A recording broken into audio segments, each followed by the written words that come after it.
राज्य के नीति निर्देशक सिद्धांत। राज्य के नीति निर्देशक सिद्धांत का वर्णन संविधान का भाग 4 में अनुच्छेद 36 से 51 तक किया गया है। इसकी प्रेरणा आयरलैंड के संविधान से मिली है।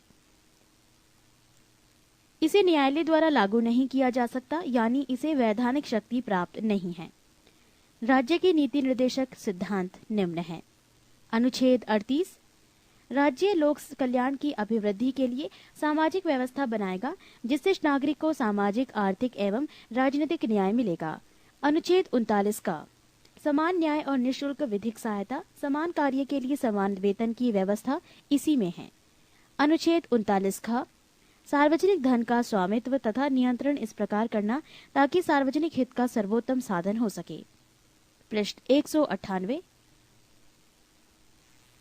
अनुच्छेद 39 ग धन का समान वितरण। अनुच्छेद 40 ग्राम पंचायतों का संगठन। अनुच्छेद 41 कुछ दशाओं में काम, शिक्षा और लोक सहायता पाने का अधिकार। अनुच्छेद 42 काम की न्याय संगत और मानवोचित दशाओं का तथा प्रसूति सहायता का उपबंध। अनुच्छेद 43 कर्मकारों के लिए निर्वाचन मजदूरी एवं कुटीर उद्योगों को प्रोत्साहन। अनुच्छेद 44 नागरिकों के लिए एक समान सिविल संहिता। अनुच्छेद 46 अनुसूचित जातियों, अनुसूचित जनजातियों और अन्य दुर्बल वर्गों के शिक्षा और अर्थ संबंधी हितों की अभिवृद्धि। अनुच्छेद 47 पोषाहार स्तर, जीवन स्तर को ऊंचा करने तथा लोक स्वास्थ्य का सुधार करने का राज्य का कर्तव्य। अनुच्छेद 48 कृषि एवं पशुपालन का संगठन। अनुच्छेद 48 का पर्यावरण का संरक्षण तथा संवर्धन और वन एवं वन्य जीवों की रक्षा। अनुच्छेद 49 राष्ट्रीय महत्व के स्मारकों, स्थानों और वस्तुओं का संरक्षण। अनुच्छेद 50 कार्यपालिका एवं न्यायपालिका का पृथक्करण। अनुच्छेद 51 अंतर्राष्ट्रीय शांति और सुरक्षा की अभिवृद्धि। उपर्युक्त अनुच्छेद के अतिरिक्त कुछ ऐसे अनुच्छेद भी हैं जो राज्य के लिए निर्देशक सिद्धांत के रूप में कार्य करते हैं, जैसे 350 का प्राथमिक स्तर पर मातृभाषा में शिक्षा देना। अनुच्छेद 351 हिंदी को प्रोत्साहन देना। मौलिक अधिकार एवं नीति निर्देशक सिद्धांत में अंतर। 1. नीति निर्देशक सिद्धांत ये आयरलैंड के संविधान से लिया गया है। मौलिक अधिकार ये संयुक्त राष्ट्र अमेरिका के संविधान से लिया गया है। 2. इसका वर्णन संविधान के भाग 4 में किया गया है। मौलिक अधिकार इसका वर्णन संविधान के भाग 3 में किया गया है। नीति निर्देशक सिद्धांत इसे लागू कराने के लिए न्यायालय नहीं जाया जा सकता। मौलिक अधिकार इसे लागू कराने के लिए न्यायालय की शरण ले सकते हैं। नीति निर्देशक सिद्धांत ये समाज की भलाई के लिए है। मौलिक अधिकार ये व्यक्ति के अधिकार के लिए है। 5. इसके पीछे राजनीतिक मान्यता है। मौलिक अधिकार के पीछे कानूनी मान्यता है। 6. नीति निर्देशक सिद्धांत ये सरकार के अधिकारों को बढ़ाता है। मौलिक अधिकार ये सरकार के महत्व को घटाता है। नीति निर्देशक सिद्धांत 7 ये राज्य सरकार के द्वारा लागू करने के बाद ही नागरिक को प्राप्त होता है। मौलिक अधिकार ये अधिकार नागरिकों को स्वतः प्राप्त हो जाता है। 13. मौलिक कर्तव्य। सरदार स्वर्ण सिंह समिति की अनुशंसा पर संविधान के 42वें संशोधन 1976 ईस्वी के द्वारा मौलिक कर्तव्य को संविधान में जोड़ा गया। इसे रूस के संविधान से लिया गया है। इसे भाग 4 क में अनुच्छेद 51 का के तहत रखा गया। मौलिक कर्तव्य की संख्या 11 है, जो इस प्रकार है। 1. प्रत्येक नागरिक का ये कर्तव्य होगा कि वो संविधान का पालन करे और उसके आदर्शों, संस्थाओं, राष्ट्रध्वज और राष्ट्रगान का आदर करे। 2. स्वतंत्रता के लिए हमारे राष्ट्रीय आंदोलन को प्रेरित करने वाले उच्च आदर्शों को हृदय में संजोए रखें और उनका पालन करें। पृष्ठ 199। 3. भारत की प्रभुता, एकता और अखंडता की रक्षा करें और उसे अक्षुण्ण रखें। 4. देश की रक्षा करें। 5. भारत के सभी लोगों में समरसता और समान भ्रातृत्व की भावना का निर्माण करें। 6. हमारी सामाजिक संस्कृति की गौरवशाली परंपरा का महत्व समझें और उसका परीक्षण करें। 7. प्राकृतिक पर्यावरण की रक्षा और उसका संवर्धन करें। 8. वैज्ञानिक दृष्टिकोण और ज्ञानार्जन की भावना का विकास करें। 9. सार्वजनिक संपत्ति को सुरक्षित रखें। 10. व्यक्तिगत एवं सामूहिक गतिविधियों के सभी क्षेत्रों में उत्कर्ष की ओर बढ़ने का सतत प्रयास करें। 11. माता पिता या संरक्षक द्वारा 6 से 14 वर्ष के बच्चों हेतु प्राथमिक शिक्षा प्रदान करना। 86वां संशोधन। 14. संघीय कार्यपालिका। भारतीय संघ की कार्यपालिका शक्ति राष्ट्रपति में निहित है। भारत में संसदीय व्यवस्था को अपनाया गया है, अतः राष्ट्रपति नाम मात्र की कार्यपालिका है तथा प्रधानमंत्री तथा उसका मंत्रिमंडल वास्तविक कार्यपालिका है। राष्ट्रपति देश का संवैधानिक प्रधान होता है। राष्ट्रपति भारत का प्रथम नागरिक कहलाता है। राष्ट्रपति पद की योग्यता। संविधान के अनुच्छेद 58 के अनुसार कोई व्यक्ति राष्ट्रपति होने योग्य तब होगा जब वो 1. भारत का नागरिक हो, 2. 35 वर्ष की आयु पूरी कर चुका हो, 3. लोकसभा का सदस्य निर्वाचित किए जाने योग्य, 4. चुनाव के समय लाभ का पद धारण नहीं करता हो। भारत के राष्ट्रपति। 1. डॉक्टर राजेंद्र प्रसाद, कार्यकाल 26/1/1950 से 13/5/1962। 2. डॉक्टर एस राधाकृष्णन, 13/5/1962 से 13/5/1967। 3. जाकिर हुसैन, 13/5/1967 से 3/5/69। 4. वीवी गिरी, 24/8/1969 से 24/8/1974। 5. फरुखुद्दीन अली अहमद, 24/8/1974 से 11/2/1977। 6. नीलम संजीव रेड्डी, 25/7/1977 से 25/7/1982। 7. ज्ञानी जैल सिंह, 25/7/1982 से 25/7/1987। 8. आर वेंकट रमन, 25/7/1987 से 25/7/1992। 9. डॉक्टर शंकर दयाल शर्मा, 25/7/1992 से 25/7/1997। 10. के आर नारायणन, 25/7/1997 से 25/7/2002। 11. डॉक्टर ABJ अब्दुल कलाम, 25/7/2002 से 25/7/2007। 12. प्रतिभा पाटिल, 25/7/2007 से अब तक। नोट: वीवी गिरी 3 मई 1969 से 20 जुलाई 1969 तक, न्यायमूर्ति मोहम्मद हिदायतुल्लाह 20 जुलाई से 1969 से 24 अगस्त 1969 तक एवं BD जत्ती 11 फरवरी से 1977 से 25 जुलाई 1977 तक कार्यवाहक राष्ट्रपति के पद पर रहे।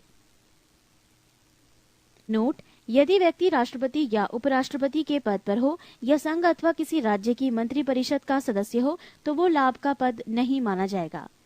राष्ट्रपति के पद के निर्वाचन के लिए निर्वाचक मंडल। इसमें राज्यसभा, लोकसभा और राज्यों की विधानसभाओं के निर्वाचित सदस्य रहते हैं। नवीनतम व्यवस्था के अनुसार पौंडीचेरी विधानसभा तथा दिल्ली की विधानसभा के निर्वाचित सदस्य को भी सम्मिलित किया गया है। राष्ट्रपति पद के उम्मीदवार के लिए निर्वाचक मंडल के 50 सदस्यीय प्रस्तावक तथा 50 सदस्य अनुमोदक होते हैं। एक ही व्यक्ति जितनी बार चाहे राष्ट्रपति के पद पर निर्वाचित हो सकता है। राष्ट्रपति का निर्वाचन समानुपातिक प्रतिनिधित्व प्रणाली और एकल संक्रमणीय मत पद्धति के द्वारा होता है। पृष्ठ 200। राष्ट्रपति के निर्वाचन से संबंधित विवादों का निपटारा उच्चतम न्यायालय द्वारा किया जाता है। निर्वाचन अवैध घोषित होने पर उसके द्वारा किए गए कार्य अवैध नहीं होते हैं। राष्ट्रपति अपने पद ग्रहण की तिथि से 5 वर्ष की अवधि तक पद धारण करेगा। अपने पद की समाप्ति के बाद भी वो पद पर तब तक बना रहेगा जब तक उसका उत्तराधिकारी पद ग्रहण नहीं कर लेता है। पद धारण करने से पूर्व राष्ट्रपति को एक निर्धारित प्रपत्र पर भारत के मुख्य न्यायाधीश अथवा उनकी अनुपस्थिति में उच्चतम न्यायालय के वरिष्ठतम न्यायाधीश के सम्मुख शपथ लेनी पड़ती है। राष्ट्रपति निम्न दशाओं में 5 वर्ष से पहले भी पद त्याग सकता है। 1. उपराष्ट्रपति को संबोधित अपने त्यागपत्र द्वारा। 2. महाभियोग द्वारा हटाए जाने पर अनुच्छेद 56 एवं 61। महाभियोग के लिए केवल एक ही आधार है जो अनुच्छेद 61(1) में उल्लिखित है, वो है संविधान का अतिक्रमण। राष्ट्रपति पर महाभियोग। राष्ट्रपति द्वारा संविधान के प्रावधानों के उल्लंघन पर संसद के किसी सदन द्वारा उस पर महाभियोग लगाया जा सकता है, परंतु इसके लिए आवश्यक है कि राष्ट्रपति को 14 दिन पहले लिखित सूचना दी जाए जिस पर उस सदन के 1/4 सदस्यों के हस्ताक्षर हों। संसद के उस सदन जिसमें महाभियोग का प्रस्ताव पेश है के 2/3 सदस्यों द्वारा पारित कर देने पर प्रस्ताव दूसरे सदन में जाएगा। तब दूसरा सदन राष्ट्रपति पर लगाए गए आरोपों की जांच करेगा या कराएगा और ऐसी जांच में राष्ट्रपति के ऊपर लगाए गए आरोपों को सिद्ध करने वाला प्रस्ताव 2/3 बहुमत से पारित हो जाता है। तब राष्ट्रपति पर महाभियोग की प्रक्रिया पूरी समझी जाएगी और उसी तिथि से राष्ट्रपति को पदत्याग करना होगा। राष्ट्रपति की रिक्ति को 6 महीने के अंदर भरना होता है। जब राष्ट्रपति पद की रिक्ति पदावधि 5 वर्ष को समाप्ति से हुई है तो निर्वाचन पदावधि की समाप्ति के पहले ही कर लिया जाएगा। अनुच्छेद 62(1) किंतु यदि उसे पूरा करने में कोई विलंब हो जाता है तो राज अंतराल न होने पाए। इसीलिए ये उपबंध है कि राष्ट्रपति अपने पद की अवधि समाप्त हो जाने पर भी तब तक पद पर बना रहेगा जब तक उसका उत्तराधिकारी पद धारण नहीं कर लेता है। अनुच्छेद 51(1) ग तभी ऐसी दशा में उपराष्ट्रपति राष्ट्रपति के रूप में कार्य नहीं कर सकेगा। राष्ट्रपति के वेतन एवं भत्ते। राष्ट्रपति का मासिक वेतन 1.5 लाख रुपया है। राष्ट्रपति का वेतन आयकर से मुक्त होता है। राष्ट्रपति को निःशुल्क निवास स्थान व संसद द्वारा स्वीकृत अन्य भत्ते प्राप्त होते हैं। राष्ट्रपति के कार्यकाल के दौरान उनके वेतन तथा भत्ते में किसी प्रकार की कमी नहीं की जा सकती है। राष्ट्रपति के लिए 9 लाख रुपये वार्षिक पेंशन निर्धारित किया गया है।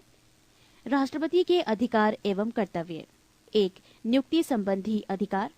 राष्ट्रपति निम्न की नियुक्ति करता है। 1. भारत का प्रधानमंत्री। 2. प्रधानमंत्री की सलाह पर मंत्रिपरिषद के अन्य सदस्यों। 3. सर्वोच्च एवं उच्च न्यायालय के मुख्य न्यायाधीशों। 4. भारत के नियंत्रक एवं महालेखा परीक्षक। 5. राज्यों के राज्यपाल। 6. मुख्य चुनाव आयुक्त एवं अन्य चुनाव आयुक्त। 7. भारत के महान्यायवादी। 8. राज्यों के मध्य समन्वय के लिए अंतर्राज्यीय परिषद के सदस्य। 9. संघीय लोक सेवा आयोग के अध्यक्ष और अन्य सदस्यों। 10. संघीय क्षेत्रों के मुख्य आयुक्तों। 11. वित्त आयोगों के सदस्य। 12. भाषा आयोग के सदस्यों। 13. पिछड़ा वर्ग आयोग के सदस्यों। 14. अल्पसंख्यक आयोगों की सदस्यों। 15. भारत के राजदूतों तथा अन्य राजनयिकों। 16. अनुसूचित क्षेत्रों के प्रशासन के संबंध में रिपोर्ट देने वाले आयोग के सदस्यों आदि। पृष्ठ 201। 2. विधायी शक्तियां। राष्ट्रपति संसद का अभिन्न अंग होता है। इसे निम्न विधायी शक्तियां प्राप्त हैं। 1. संसद के सत्र को आहूत करने, सत्रावसान करने तथा लोकसभा भंग करने संबंधी अधिकार। 2. संसद के एक सदन में या एक साथ सम्मिलित रूप से दोनों सदनों में अभिभाषण करने की शक्ति। 3. लोकसभा के लिए प्रत्येक साधारण निर्वाचन के पश्चात प्रथम सत्र के प्रारंभ में और प्रत्येक वर्ष के प्रथम सत्र के आरंभ में सम्मिलित रूप से संसद में अभिभाषण करने की शक्ति। 4. संसद द्वारा पारित विधेयक राष्ट्रपति के अनुमोदन के बाद ही कानून बनता है। 5. संसद में निम्न विधेयक को पेश करने के लिए राष्ट्रपति की पूर्व सहमति आवश्यक है। ए. नए राज्यों का निर्माण और वर्तमान राज्यों के क्षेत्रों, सीमाओं या नामों में परिवर्तन संबंधी विधेयक। बी. धन विधेयक अनुच्छेद 117(1). सी. संचित निधि में व्यय करने वाले विधेयक अनुच्छेद 117(3). डी. ऐसे कराधान पर जिसमें राज्य हित जुड़े हैं प्रभाव डालने वाले विधेयक। ई. राज्यों के बीच व्यापार, वाणिज्य और समागम पर निर्बंधन लगाने वाले विधेयक। 3. संसद सदस्यों के मनोनयन का अधिकार। जब राष्ट्रपति को ये लगे कि लोकसभा में आंग्ल भारतीय समुदायों के व्यक्तियों का समुचित प्रतिनिधित्व नहीं है, तब वो उस समुदाय के 2 व्यक्तियों को लोकसभा के सदस्यों के रूप में नामांकित कर सकता है। इसी प्रकार वो कला, साहित्य, पत्रकारिता, विज्ञान तथा सामाजिक कार्यों में पर्याप्त अनुभव एवं दक्षता रखने वाले 12 व्यक्तियों को राज्यसभा में नामजद कर सकता है। 4. अध्यादेश जारी करने की शक्ति। संसद के स्थगन के समय अनुच्छेद 123 के तहत अध्यादेश जारी कर सकता है, जिसका प्रभाव संसद के अधिनियम के समान होता है। इसका प्रभाव संसद सत्र के शुरू होने के 6 सप्ताह तक रहता है, परंतु राष्ट्रपति राज्य सूची के विषयों पर अध्यादेश नहीं जारी कर सकता है। जब दोनों सदन सत्र में होते हैं तब राष्ट्रपति को ये शक्ति नहीं होती है। 5. सैनिक शक्ति। सैन्य बलों की सर्वोच्च शक्ति राष्ट्रपति में सन्निहित है, किंतु इसका प्रयोग विधि द्वारा नियमित होता है। 6. राजनीतिक शक्ति। दूसरे देशों के साथ कोई भी समझौता या संधि राष्ट्रपति के नाम से की जाती है। राष्ट्रपति विदेशों के लिए भारतीय राजदूतों की नियुक्ति करता है एवं भारत में विदेशों के राजदूतों की नियुक्ति का अनुमोदन करता है। 7. क्षमादान की शक्ति। संविधान के अनुच्छेद 72 के अंतर्गत राष्ट्रपति को किसी अपराध के लिए दोषी ठहराए गए किसी व्यक्ति के दंड को क्षमा करने, उसका प्रतिबिंबन, परिहार और लघुकरण की शक्ति प्राप्त है। 8. राष्ट्रपति की आपातकालीन शक्तियां। आपातकाल से संबंधित उपबंध भारतीय संविधान के भाग 18 के अनुच्छेद 352 से 360 के अंतर्गत मिलता है। मंत्रिपरिषद के परामर्श से राष्ट्रपति 3 प्रकार के आपात लागू कर सकता है। ए. युद्ध या बाह्य आक्रमण या सशस्त्र विद्रोह के कारण लगाया गया आपात, अनुच्छेद 352। बी. राज्यों में सांविधिक तंत्र के विफल होने से उत्पन्न आयात, अनुच्छेद 356 अर्थात राष्ट्रपति शासन। सी. वित्तीय आपात, अनुच्छेद 360 न्यूनतम अवधि 2 माह। 9. राष्ट्रपति किसी सार्वजनिक महत्व के प्रश्न पर उच्चतम न्यायालय से अनुच्छेद 143 के अधीन परामर्श ले सकता है, लेकिन वो ये परामर्श मानने के लिए बाध्य नहीं है। पृष्ठ 202। 10. राष्ट्रपति की किसी विधेयक पर अनुमति देने या न देने के निर्णय लेने की सीमा का अभाव होने के कारण राष्ट्रपति जेबी वीटो का प्रयोग कर सकता है, क्योंकि अनुच्छेद 111 केवल ये कहता है कि यदि राष्ट्रपति विधेयक लौटाना चाहता है तो विधेयक को उसे प्रस्तुत किए जाने के बाद यथाशीघ्र लौटा देगा। जेबी वीटो शक्ति का प्रयोग का उदाहरण है 1986 ईस्वी में संसद द्वारा पारित भारतीय डाकघर संशोधन विधेयक, जिस पर तत्कालीन राष्ट्रपति ज्ञानी जैल सिंह ने कोई निर्णय नहीं लिया। डॉक्टर राजेंद्र प्रसाद भारत के प्रथम राष्ट्रपति थे। वो लगातार 2 बार राष्ट्रपति निर्वाचित हुए। डॉक्टर एस राधाकृष्णन लगातार 2 बार उपराष्ट्रपति तथा 1 बार राष्ट्रपति रहे। केवल वीवी गिरी के निर्वाचन के समय दूसरे चक्र की मतगणना करनी पड़ी। केवल नीलम संजीव रेड्डी ऐसे राष्ट्रपति हुए जो 1 बार चुनाव में हार गए, फिर बाद में निर्विरोध राष्ट्रपति निर्वाचित हुए। भारत की प्रथम महिला राष्ट्रपति प्रतिभा देवी सिंह पाटिल है। उपराष्ट्रपति। संविधान के अनुच्छेद 63 के अनुसार भारत का एक उपराष्ट्रपति होगा, कार्यकाल 5 वर्ष। संविधान में उपराष्ट्रपति से संबंधित प्रावधान अमेरिका के संविधान से ग्रहण किया गया है। भारत का उपराष्ट्रपति राज्यसभा का पदेन सभापति होता है। उपराष्ट्रपति राज्यसभा का सदस्य नहीं होता है, अतः इसे मतदान का अधिकार नहीं है। उपराष्ट्रपति किंतु सभापति के रूप में निर्णायक मत देने का अधिकार उसे प्राप्त है। योग्यता। कोई व्यक्ति उपराष्ट्रपति निर्वाचित होने के योग्य तभी होगा जब वो 1. भारत का नागरिक हो, 2. 35 वर्ष की आयु पूरी कर चुका हो, 3. राज्यसभा का सदस्य निर्वाचित होने के योग्य हो, 4. निर्वाचन के समय किसी प्रकार के लाभ के पद पर नहीं हो, 5. वो संसद के किसी सदन या राज्य के विधानमंडल के किसी सदन का सदस्य नहीं हो सकता, और यदि ऐसा व्यक्ति उपराष्ट्रपति निर्वाचित हो जाता है तो ये समझा जाएगा कि उसने उस सदन का अपना स्थान अपने पद ग्रहण की तारीख से रिक्त कर दिया है। उपराष्ट्रपति को अपना पद ग्रहण करने से पूर्व राष्ट्रपति अथवा उसके द्वारा नियुक्त किसी व्यक्ति के समक्ष शपथ लेनी पड़ती है। राष्ट्रपति के पद खाली रहने पर उपराष्ट्रपति राष्ट्रपति की हैसियत से कार्य करता है। उपराष्ट्रपति को राष्ट्रपति के रूप में कार्य करने की अधिकतम अवधि 6 महीने होती है। इसी दौरान राष्ट्रपति का चुनाव करा लेना अनिवार्य होता है। राष्ट्रपति के रूप में कार्य करते समय उपराष्ट्रपति राष्ट्रपति को मिलने वाली वेतन तथा सभी सुविधाओं का उपभोग करता है। भारत के उपराष्ट्रपति। 1. डॉक्टर एस राधाकृष्णन, कार्यकाल 1952 से 1962। 2. डॉक्टर जाकिर हुसैन, 1962 से 67। 3. वीवी गिरी, 1967 से 1969। 4. गोपाल स्वरूप पाठक, 1969 से 74। 5. बीडी जत्ती, 1974 से 1979। 6. न्यायमूर्ति मोहम्मद हिदायतुल्लाह, 1979 से 1984। 7. आर वेंकट रमन, 1984 से 1987। 8. डॉक्टर शंकर दयाल शर्मा, 1987 से 1992। 9. के आर नारायणन, 1992 से 1997। 10. कृष्णकांत, 1997 से 2002। 11. भैरव सिंह शेखावत, 2002 से 10/8/2007। 12. हामिद अंसारी, 11/8/2007 से अभी तक। पृष्ठ 203। प्रधानमंत्री एवं मंत्री परिषद। संविधान के अनुच्छेद 74 के अनुसार राष्ट्रपति को उसके कार्यों के संपादन व सलाह देने हेतु एक मंत्रिपरिषद होती है, जिसका प्रधान प्रधानमंत्री होता है। संविधान के अनुच्छेद 75 के अनुसार प्रधानमंत्री की नियुक्ति राष्ट्रपति करेगा और अन्य मंत्रियों की नियुक्ति राष्ट्रपति प्रधानमंत्री की सलाह पर करेगा। मंत्रिपरिषद का सदस्य बनने के लिए वैधानिक दृष्टि से यह आवश्यक है कि व्यक्ति संसद के किसी सदन का सदस्य हो। यदि व्यक्ति मंत्री बनते समय संसद सदस्य नहीं हो तो उसे 6 महीने के अंदर संसद सदस्य बनना अनिवार्य है, नहीं तो उसे अपना पद छोड़ना होगा। पद ग्रहण से पूर्व प्रधानमंत्री सहित प्रत्येक मंत्री को राष्ट्रपति के सामने पद और गोपनीयता की शपथ लेनी होती है। सभी मंत्रियों, राज्य मंत्रियों और उप मंत्रियों को निःशुल्क निवास स्थान तथा अन्य सुविधाएं प्राप्त होती हैं। मंत्रिपरिषद सामूहिक रूप से लोकसभा के प्रति उत्तरदायी होती है। यदि लोकसभा किसी एक मंत्री के विरुद्ध अविश्वास का प्रस्ताव पारित करे अथवा उस विभाग से संबंधित विधेयक को रद्द कर दे तो समस्त मंत्रिमंडल को त्यागपत्र देना होता है। मंत्री 3 प्रकार के होती हैं: कैबिनेट मंत्री, राज्य मंत्री एवं उप मंत्री। कैबिनेट मंत्री विभाग के अध्यक्ष होते हैं।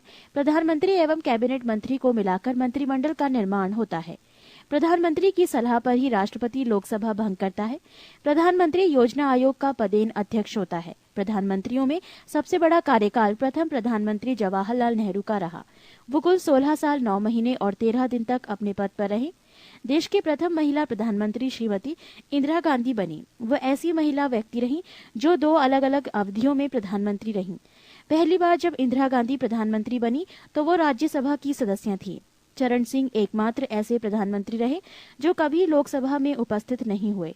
विश्वास मत प्राप्त करने में असफल होने वाले प्रथम प्रधानमंत्री विश्वनाथ प्रताप सिंह हुए। एक कार्यकाल में सबसे कम समय तक प्रधानमंत्री के पद पर रहने वाले प्रधानमंत्री अटल बिहारी वाजपेयी हुए, मात्र 13 दिन। कैबिनेट मंत्रियों में सबसे बड़ा कार्यकाल जगजीवन राम का रहा, जो लगभग 32 वर्ष केंद्रीय मंत्रिमंडल में रहे। भारत के प्रधानमंत्री 1 जवाहरलाल नेहरू, कार्यकाल 15/8/1947 से 27/5/1964। 2 लाल बहादुर शास्त्री, 9/6/1964 से 11/1/1966। 3 इंदिरा गांधी, 24/1/1966 से 24/3/1977। 4 मोरारजी देसाई, 24/3/1977 से 28/7/1979। 5 चौधरी चरण सिंह, 28/7/1979 से 14/1/1980। 6 इंदिरा गांधी, 14/1/1980 से 31/10/1984। 7 राजीव गांधी, 31/10/1984 से 1/12/1989। 8 विश्वनाथ प्रताप सिंह, 2/12/1989 से 10/11/1990। 9 चंद्रशेखर सिंह, 10/11/1990 से 21/6/1991। 10 पीवी नरसिम्हा राव, 21/6/1991 से 16/5/1996। 11 अटल बिहारी वाजपेयी, 16/5/1996 से 1/6/1996। 12 HD देवेगौड़ा, 1/6/1996 से 21/4/1997। 13 IK गुजराल, 21/4/1997 से 18/3/1998। 14 अटल बिहारी वाजपेयी, 19/3/1998 से 13/10/1999। 16 डॉक्टर मनमोहन सिंह, 22/5/2004 से 21/5/2009। 17 डॉक्टर मनमोहन सिंह, 22/5/2009 से डैश। नोट, गुलजारी लाल नंदा 27 मई 1964 से 9 जून 1964 तक एवं 11 जनवरी 1966 से 24 जनवरी 1966 तक कार्यवाहक प्रधानमंत्री बने। ये थे भारत के प्रधानमंत्री। पृष्ठ 204। 15 संघीय संसद। भारत की संसद राष्ट्रपति, राज्यसभा तथा लोकसभा से मिलकर बनती है। संसद के निम्न सदन को लोकसभा एवं उच्च सदन को राज्यसभा कहते हैं। राज्यसभा के सदस्यों की अधिक से अधिक संख्या 250 हो सकती है। वर्तमान समय में ये संख्या 245 है। इनमें 12 सदस्य राष्ट्रपति द्वारा मनोनीत किए जाते हैं। ये ऐसे व्यक्ति होते हैं जिन्हें कला, साहित्य, विज्ञान, समाज सेवा या सहकारिता के क्षेत्र में विशेष ज्ञानी या अनुभवी हैं। शेष 233 सदस्य संघ की इकाइयों का प्रतिनिधित्व करते हैं। राज्यसभा की सदस्यता के लिए न्यूनतम उम्र सीमा 30 वर्ष है। राज्यसभा के सदस्य के लिए जरूरी है कि उसका नाम उस राज्य के किसी निर्वाचन क्षेत्र की सूची में हो जिस राज्य से वो राज्यसभा का चुनाव लड़ना चाहता है। राज्यसभा एक स्थायी सदन है जो कभी भंग नहीं होती। इसके सदस्यों का कार्यकाल 6 वर्ष का होता है। इसके 1/3 सदस्य प्रति 2 वर्ष बाद सेवानिवृत्त हो जाते हैं। भारत का उपराष्ट्रपति राज्यसभा का पदेन सभापति होता है। राज्यसभा अपने सदस्यों में से किसी एक को 6 वर्ष के लिए उपसभापति निर्वाचित करते हैं। मंत्रिपरिषद राज्यसभा के प्रति उत्तरदायी नहीं होती है। केवल राज्यसभा को राज्य सूची के किसी विषय को राज्यसभा में उपस्थित तथा मतदान देने वाले सदस्यों में कम से कम 2/3 सदस्यों द्वारा समर्पित संकल्प द्वारा राष्ट्रीय महत्व का घोषित करने का अधिकार है। अनुच्छेद 249। केवल राज्यसभा को राज्यसभा में उपस्थित तथा मतदान देने वाले सदस्यों के कम से कम 2/3 सदस्यों के बहुमत से अखिल भारतीय सेवाओं का सृजन का अधिकार है। अनुच्छेद 312। धन विधेयक के संबंध में राज्यसभा को केवल सिफारिशें करने का अधिकार है, जिसे मानने के लिए लोकसभा बाध्य नहीं है। इसके लिए राज्यसभा को 14 दिन का समय मिलता है। यदि इस समय में विधेयक वापस नहीं होता तो पारित समझा जाता है। राज्यसभा धन विधेयक को न अस्वीकार कर सकती है और न ही उसमें कोई संशोधन कर सकती है। राष्ट्रपति वर्ष में कम से कम 2 बार राज्यसभा का अधिवेशन आहूत करता है। राज्यसभा के एक सत्र की अंतिम बैठक तथा अगले सत्र की प्रथम बैठक के लिए नियत तिथि के बीच 6 माह से अधिक का अंतर नहीं होना चाहिए। राज्यसभा का पहली बार गठन 3 अप्रैल 1952 ईस्वी को किया गया था। इसकी पहली बैठक 13 मई 1952 को हुई थी। राज्यसभा में प्रतिनिधित्व नहीं है। अंडमान निकोबार, चंडीगढ़, दादर व नागर हवेली, दमन व दीव व लक्षद्वीप का। राज्यों एवं संघीय क्षेत्रों में राज्यसभा सदस्यों की संख्या